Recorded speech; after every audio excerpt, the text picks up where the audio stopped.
আজ হাসছি কেন দাঁড়াও বলছি, তোমরা দেখলেও বলবে যে সত্যি কেন হাসছি, বুঝতে পারবে ঠিক। এই দেখো এনেছি ঢেঁড়স। এইবারে তোমরা বলবে ইয়ে বাবা এ ঢেঁড়স দেখবো নাকি, দূর দূর দূর। আরে ঢেঁড়সটাও তো খাওয়া দরকার। সব সময় কি মাংস, মাটন, পনির, মাশরুম এইসবই খাবে আর এইসব খাবে না? এইসবও খেতে হবে। আর একটু যদি আলাদা করে বানানো যায় না, এই জিনিসটাও বেশ সোনা মুখ করে সবাই খেয়ে নেবে। আমিও এটা ভালোবাসি, আমার পরিবারেরও সবাই মোটামুটি খায়, কোনো অসুবিধা নেই। আর আপনারাও দেখবেন, দেখুন, দেখে করুন, দেখবেন আপনাদেরও ভালো লাগবে। দাঁড়ান রান্নাটা আরম্ভ করি। প্রথমে দিয়ে দিলাম তেল,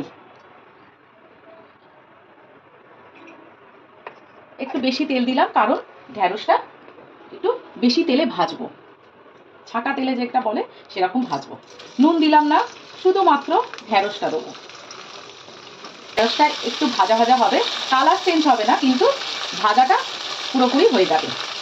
ঢাকা দেবো না, ঢাকা ছাড়াই কিন্তু ভাজবো। ঢাকা দিলে না এর কালারটাও চেঞ্জ হয়ে যাবে, আর কি আমি একটু আরেকটু বড্ড বেশি মেকিয়ে যাবে, আমি ওই জিনিসটা চাইছি না। একটু গোটা গোটা থাকবে আর কালারটা যেন একই রকম থাকে, ওই জন্য রিফাইন্ড অয়েলে দিলাম।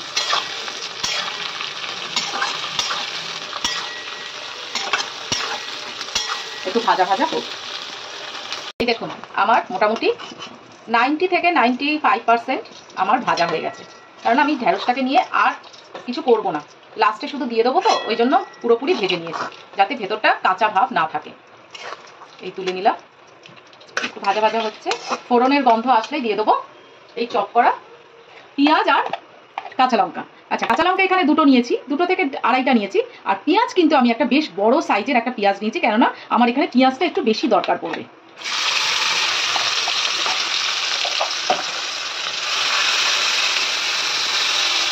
পেঁয়াজটা একটু কালার চেঞ্জ হবে। ঢেঁড়সটা ভাজার পরে আমি তেলটা একটু কমিয়ে দিয়েছি।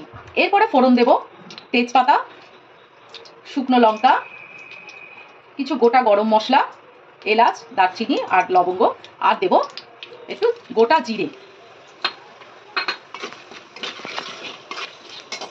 পেঁয়াজটা অনেকটা ভাজবো না, এই যে কালারটা একটু চেঞ্জ হয়েছে, এর মধ্যে দিয়ে দেবো এই টমেটো কুচিটা। একটা টমেটো, বেশি নয়। এবার টমেটোটা একটু যাতে তাড়াতাড়ি ভাজা ভাজা হয়ে যায় তার জন্য একটু নুন দিয়ে দেবো।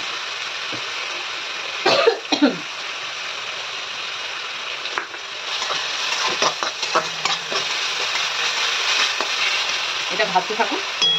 এর মধ্যে দেবো, বাবা কাশি হয়ে যাচ্ছে, একটু রসুন, আদা, গোটা জিরে আর গোটা ধনে পেস্ট করে দিয়ে দেবো। এই যে আমার আদা, রসুন, জিরে আর ধনে পেস্ট হয়ে গেছে, এটা আমি দিয়ে দিলাম। এটা ভাজা হচ্ছে, এর মধ্যে দেবো কাশ্মীরি লঙ্কার গুঁড়ো। যেহেতু কাঁচা লঙ্কা দুটো কি আড়াইটা দিয়েছিলাম, কালারের জন্য একটু কাশ্মীরি লঙ্কার গুঁড়ো দিয়ে দেবো। আর আরেকটা জিনিস করি, এটা করতে করতে এই পাশে আমি একটু কড়াইটা বসিয়ে দিয়েছি, এর মধ্যে দেবো একটু বাটার আর একটা পেঁয়াজ, এরকম একটা পাপড়ি ছাড়ানো করে রেখে দিয়েছি, ডুমো ডুমো করে কেটে, আর একটা টমেটো নিয়েছি, এটাকে আমি এখানে একটু দিয়ে দেবো। এটা হালকা সটে হতে থাকে। এই মশলাটা আস্তে আস্তে হয়ে এসছে, তেলও ছাড়ছে। এর মধ্যে দিয়ে দেবো ফেটানো দই, আর তার মধ্যে আছে একটু চিনি। যেহেতু দই দিচ্ছি, ব্যালেন্সটা করার জন্য আমি একটু চিনি দেব।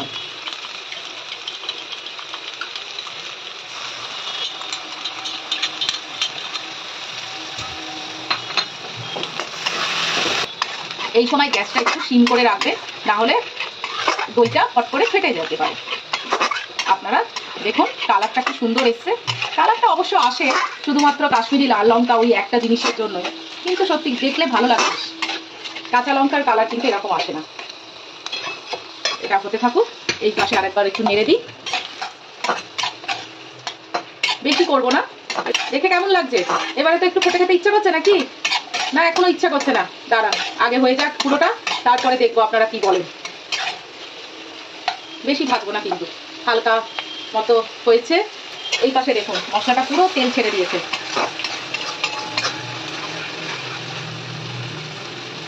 এইবারে ঢেঁড়সটা দিয়ে দেবো। এই যে বাংলার 5 করা মুখটা ঢেঁড়স দিয়ে দেবো।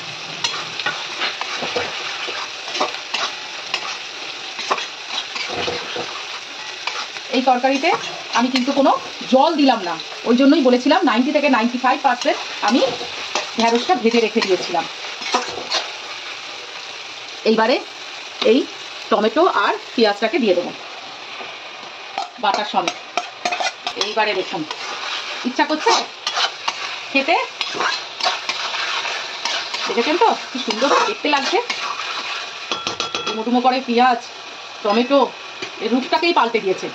এর মধ্যে দেবো একটু তেল ছেড়ে দিয়েছে, এর মধ্যে দেবো একটু কাসুরি মেথি, একটু ডলে নিলাম, ডলে নিয়ে কাসুরি মেথি দিলাম। একটা ঢ্যাঁড়সও কিন্তু ভাঙেনি, সব ঢ্যাঁড়সগুলো কিন্তু গোটা গোটা আছে। আর কালারটা চেঞ্জ হয়নি, যেহেতু আমি অতটা তেলে করেছিলাম, ভেজেছিলাম, নুন দিইনি, কিছু দিইনি, ওই জন্য কালারও চেঞ্জ হয়নি। দেখুন কি সুন্দর লাগছে, সব রকম কালার যেন একটা তরকারিতে ভেসে উঠেছে। এরপরে এই যে আমার স্টাইল ধনে পাতার ঠ্যাং ধরে কুচকুচ করে কেটে দেবো। অত আমি এইসব কাটাকুটির ব্যাপারে নিই, যতটা কম সময় লাগে। এই যে ধুয়ে নিয়েছি ধনে পাতা, ঠ্যাংটা ধরেছি আর কেটে দেবো, ব্যাস। বলুন তো কেমন লাগছে? গন্ধ কিন্তু ওই যে বাটারটা দিয়েছিলাম না, একটু গন্ধটা কিন্তু দারুণ লাগছে। ভাতের পাশে দিলে না দেখাটাই আসল কথা, দেখতে যদি ভালো লাগে না, দেখবেন খেতেও ইচ্ছা করবে। আমরা যখন রেস্টুরেন্টে নিই কোনো আইটেম, দেখে যেন মনে হয় হ্যাঁ এটা মনে হয় ভালো হবে, তারপরে তো টেস্ট করবো, দেখে ভালো লাগতে হবে, তাই না?